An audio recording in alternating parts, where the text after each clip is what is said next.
안녕하세요. 한재훈입니다. 한국전통서당문화진흥회에서 진행하는 논어 강의 16번째 편 계시 제16을 보시겠습니다. 이 계시 제16은 모두 14개의 장으로 이루어져 있습니다. 그런데 이 계시편에 대해서 홍씨라는 학자가 이런 말을 했습니다. 차편은 혹 이위 제론이라, 이렇게 혹자는 이 편을 제나라에서 만들어진 논어라고 한다, 이렇게 했어요. 제나라에서 만들어진 논어, 이것을 제론이라고 이제 하고, 노나라에서 만들어진 논어를 노론이라고 합니다. 그러니까 이제 그 당시에 공자의 제자들이 이 노나라에만 있었던 것이 아니라 여러 나라에 이제 분포해 있었고, 노나라하고 이제 가까웠던 제나라도 학술이 이제 발전이 되어 있었기 때문에 노나라 버전의 논어가 있었고 제나라 버전의 논어도 있었고, 이렇게 여러 버전이 있었을 것으로 학자들이 추측을 합니다.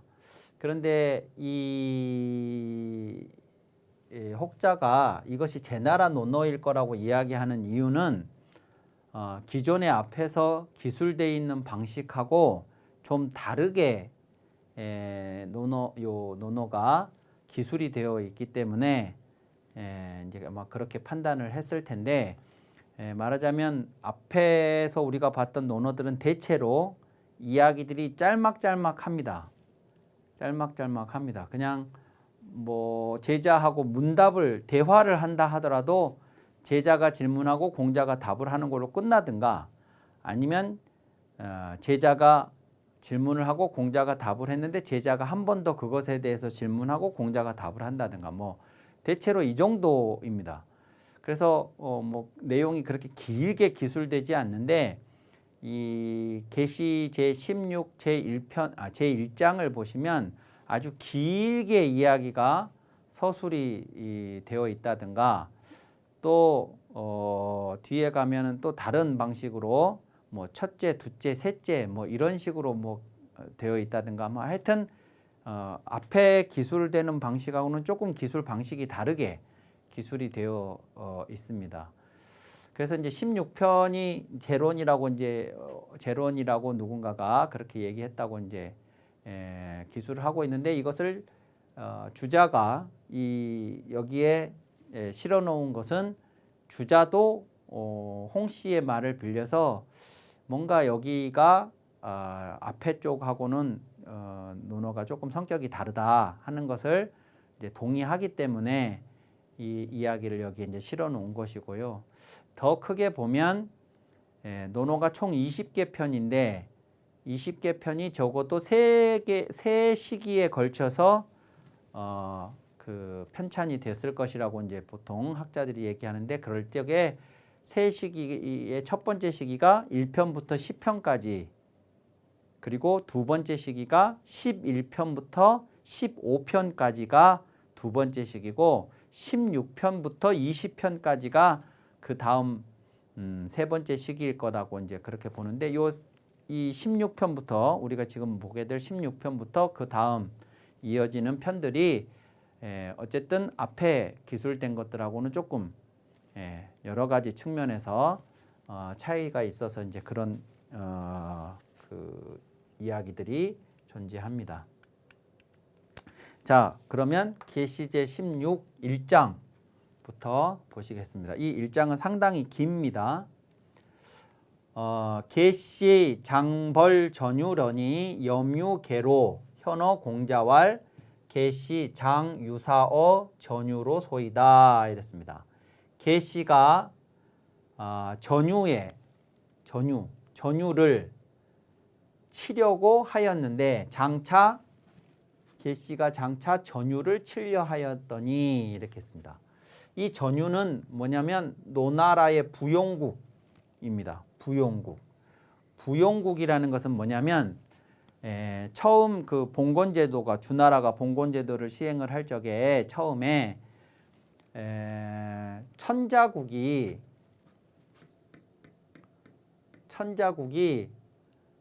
방천리 사방천리였습니다. 그 다음에 제후국이 영토, 그러니까 자귀로는 5개의 자귀가 있죠. 공후, 백자남 5개의 자귀가 있는데 영토의 크기로 보면 3개가 있었습니다. 공후, 백, 자, 남 이렇게 5개의 품계가 있었는데 공과 후는 방, 백리, 백은 방 70리, 그 다음에 자남이 방 50리, 사방 50리, 영토 규모가 이랬습니다. 그리고 이 50리가 못된 나라가 있습니다. 또 이 못된 나라들은 주변에 이런 공후 백자남의 어떤 나라, 방 100리짜리나 방 70리짜리나 방 50리짜리나 그 주변에 있는 나라에 붙어서 이것을 부용국이라고 하는데요. 부용국이라고 하는데 이 부용국들은 나중에 천자에게 가서 보고를 할 때 이 나라들은, 이 규모의 나라들은 독자적으로 천자를 뵙고 독자적으로 자신들이 어떻게 나라를 다스려 왔는지를 보고를 하는데 이 부용국 같은 경우에는 이 나라들 중에 이것을 이제 종주국이라고 그럽니다. 종주국이라고 하는데 이 종주국이 보고를 할 때 거기에 끼어서 붙여서 가서 보고를 합니다.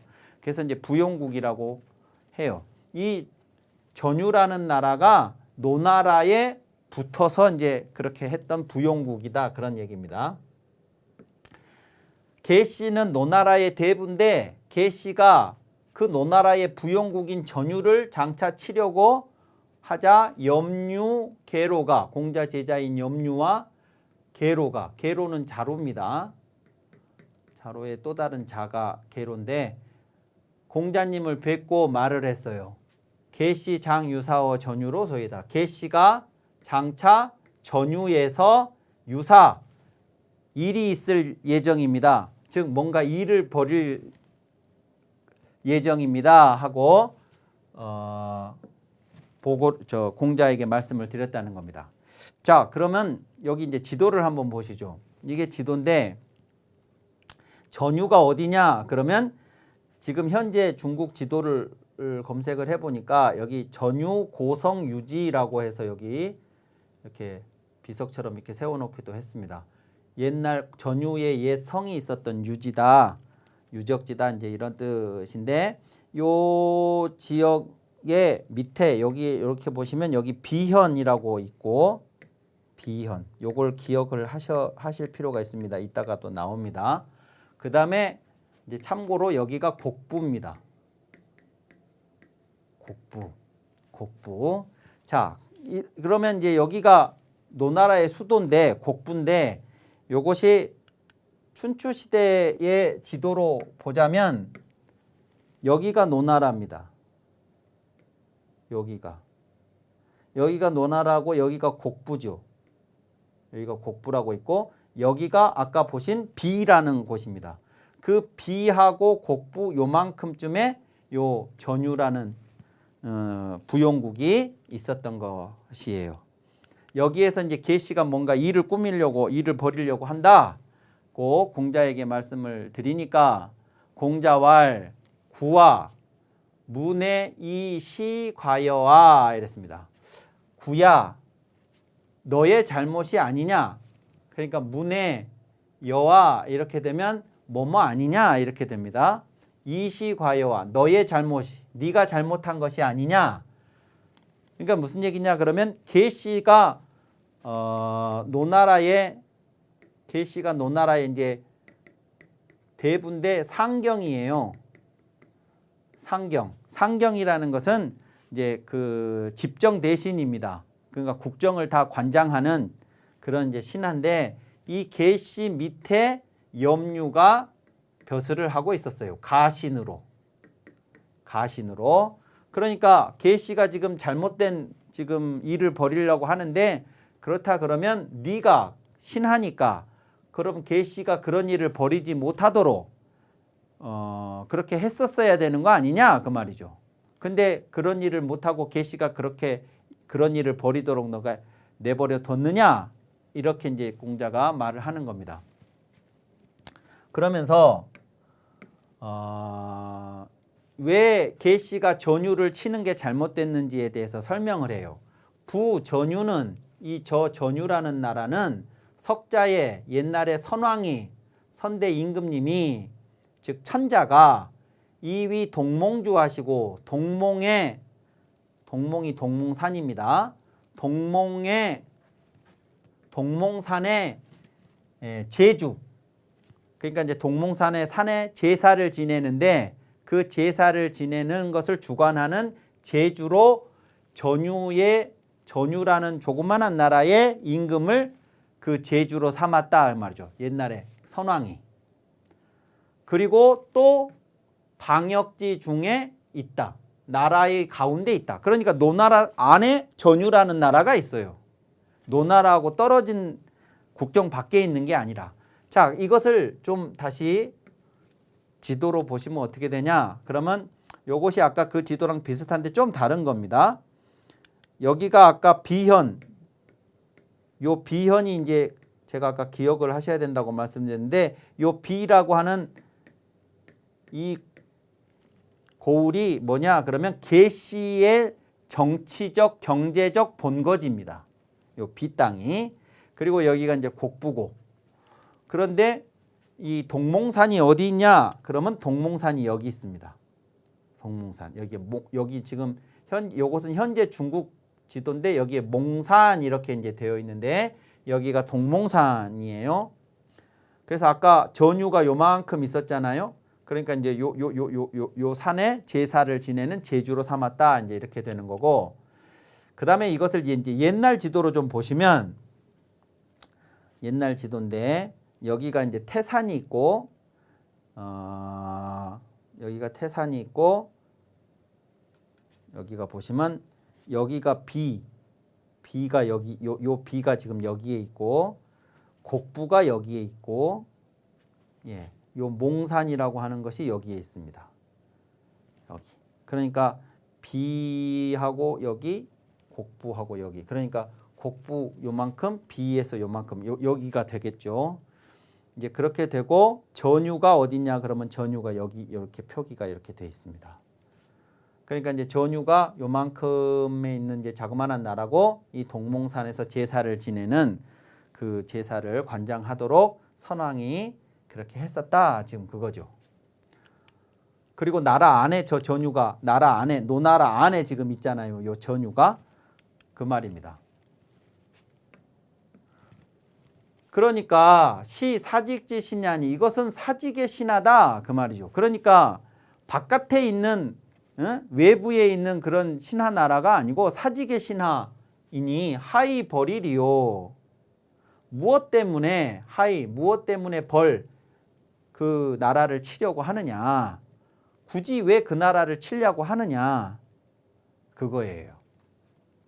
그 계씨가 왜 이 전유라는 나라를 굳이 치려고 하느냐.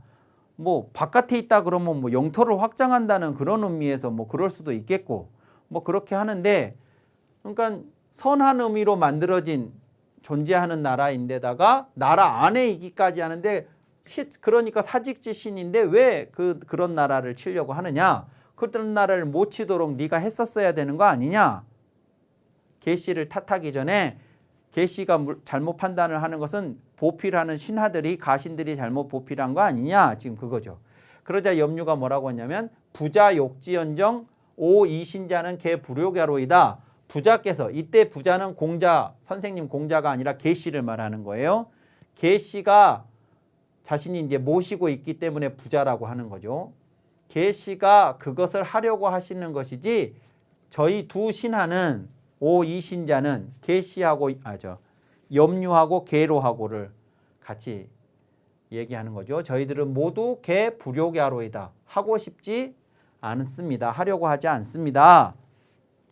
예, 저희들이 그러니까 말하자면 혹시라도 선생님은 오해하실까 봐 그런데 저희도 그 개 씨의 생각에 동의를 해서 그래서 개 씨가 하도록 뭐 이렇게 뭐 한다거나 이렇게 한 거 아닙니다. 저희들은 하고 싶지 않은데 개 씨가 부자가 하려고 그런 겁니다. 라고 하면서 이제 자신들의 책임 아니라는 얘기를 하죠. 그러니까 공자가 이렇게 얘기합니다. 공자왈 구와, 구는 이제 염류의 이름이죠. 구야, 주임이 유언할, 옛날에 주임이라는 사람이 이런 말을 했다. 그러면서 진력취열하야 불능자지라. 진력취열하야 불능자지라. 이 말은 능력을 펴고 능력을 펴고 취열, 반열에 나아가서 그러니까 이제 자신이 가진 힘, 자신이 가진 역량을 다 펴가지고 그 관리들이 있는 벼슬하는 사람들이 있는 곳에 이제 진출을 해서 나아가서 즉 벼슬을 하면서 불능자지라 그랬죠. 불능자, 제대로 할 수 없는 자는 멈춰야 한다. 제가 지난번에 그런 말씀을 드린 적이 있습니다. 앞에서 임금을 섬긴다고 하는 것, 즉 벼슬을 한다고 하는 것은 뭐냐? 그러면 자기가 꿈꾸는 어떤 세상, 사회가 있고 그 꿈을 펼치기 위해서 임금을 섬기는 것이고 그것이 벼슬을 하는 거라고.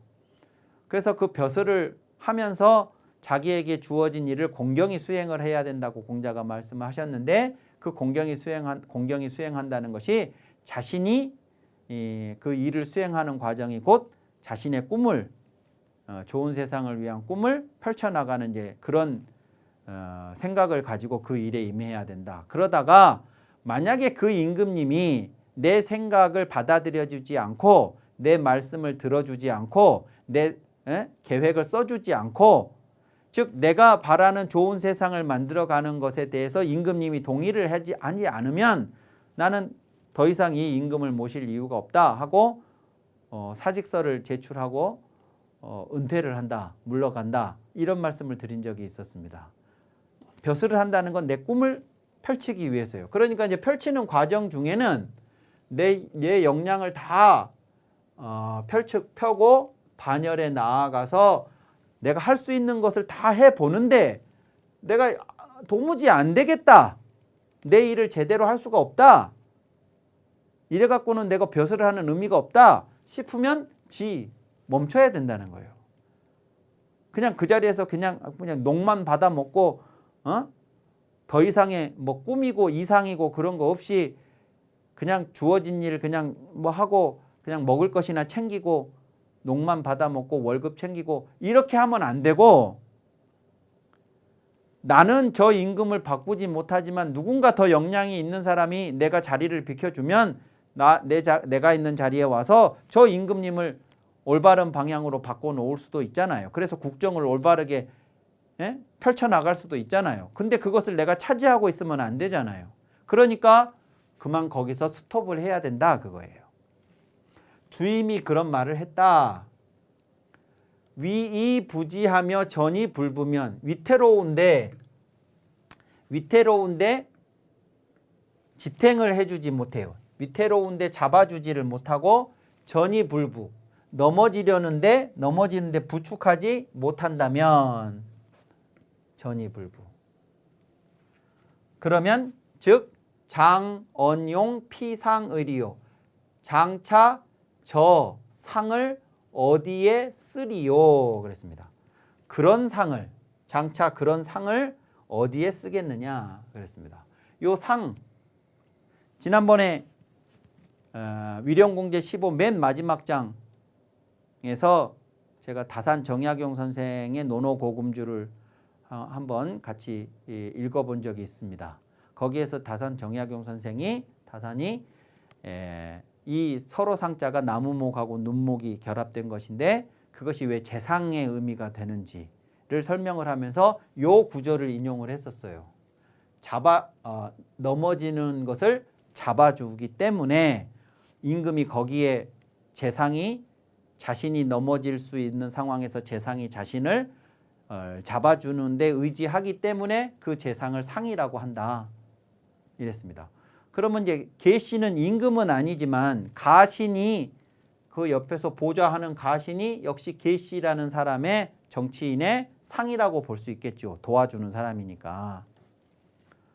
그러면 주군이 잘못된 길을 가서 넘어지려고 하는데 옆에서 보좌하는 신하들이 붙잡아주지 않는다 그러면 그런 상을 어디다가 장차 쓰겠냐 이거죠. 차 이언이 과의로다. 그리고 또한 너의 말이 이언이 과의로다. 잘못되었다. 잘못되었다. 부자가 그러려고 하시는 거지 저희 두 신하가 그러고 싶어 하지 않습니다. 저희는 이렇게 말을 했는데 네 말이 그 말이 부자가 그러려고 하는 거지 저희들이 그러고 싶어 하는 게 아닙니다. 라고 하는 너의 말이 잘못되었다. 그거예요. 그러면서 이제 비유를 드는 것이 호시 추로압하며 귀옥 회오 독중이면 시 수지과요. 그랬습니다. 호랑이 사나운 호랑이 들소 이런 것이 요것은 이 시자는 들소시라고 하기도 하고 외뿔소시라고 해서 콧불소를 가리킨다고 하기도 하고 뭐 그렇습니다. 어쨌든 맹수들입니다. 무서운 사나운 이 짐승들이 추럭압 그러니까 우리에서 탈출을 했어요. 우리에서 뛰쳐나왔어요. 우리에 이렇게 그 보호하고 있었는데 우리에 가둬놓고 있었는데 저 짐승들이 우리에서 뛰쳐나왔습니다. 또 귀오기, 거북이 껍데기나 오기, 거북이 껍데기는 거북은 그 점을 치는 거잖아요. 그래서 이제 아주 신성하게 보관을 해두는 그런 귀한 물건입니다. 옥은 역시 이제 귀한 폐물이고요. 그래서 이런 귀한 물건들이 보관해 놓은 독 안에서 훼손이 됐다면 회어 독중이면 시수지요. 이것이 누구의 허물이냐? 이 짐승들이 우리에서 뛰쳐나왔다. 그럼 누구의 잘못이냐? 짐승의 잘못이냐? 저 우리를 감시하는 사람의 잘못이냐? 이런 귀한 물건이 상자 안에서 훼손이 됐다. 그러면 훼손된 얘들이 잘못이냐? 저 물건을 상자 안에 넣어서 보관하는 그 보관 관리자의 잘못이냐? 이겁니다. 그러니까 이 얘기는 무슨 얘기냐? 그러면 계시가 말하자면 여기에 해당하는 거예요. 계시가 여기에 해당하는 것이고 이런 짐승들을 가둬놓은 이 우리나 이런 물건을 보관해 놓은 상자나 이것을 관리하는 사람, 이 관리자가 염류에 해당하는 거죠. 염류와 계로에 해당하는 겁니다. 관리자 잘못이지. 이것들을 물론 얘들이 사나워서 뛰쳐나왔지. 계시는 얼마든지 그럴 수 있는 사람이지. 그러니까 여기 상자 안에다가 이 우리 안에다가 가둬놓고 너희들 관리자한테 감시를 하라고 하듯이 계시가 그런 사람이니까 너희들이 그 옆에서 보필을 하는 거 아니야? 그럼 계시가 그런 생각을 할 때 그런 생각이 실제 행동으로 전개되지 못하도록 너희가 계시를 관리를 했어야 될 거 아니냐? 지금 그 얘기입니다. 근데 네 말은 잘못됐다라고 하는 것은 뭐냐면 호랑이가 나갔으니까 호랑이 잘못이지 그게 어떻게 호랑이가 나가려고 그랬지 저희가 나가라고 했습니까? 이런 말이라는 거예요. 그래서 그것이 잘못됐다 이렇게 얘기를 하고 있는 장면입니다. 자, 여기까지 하고 이 16장은 다음에도 더 길게 이어지는데요. 이어지는 부분은 다음 시간에 이어서 하도록 하겠습니다. 감사합니다.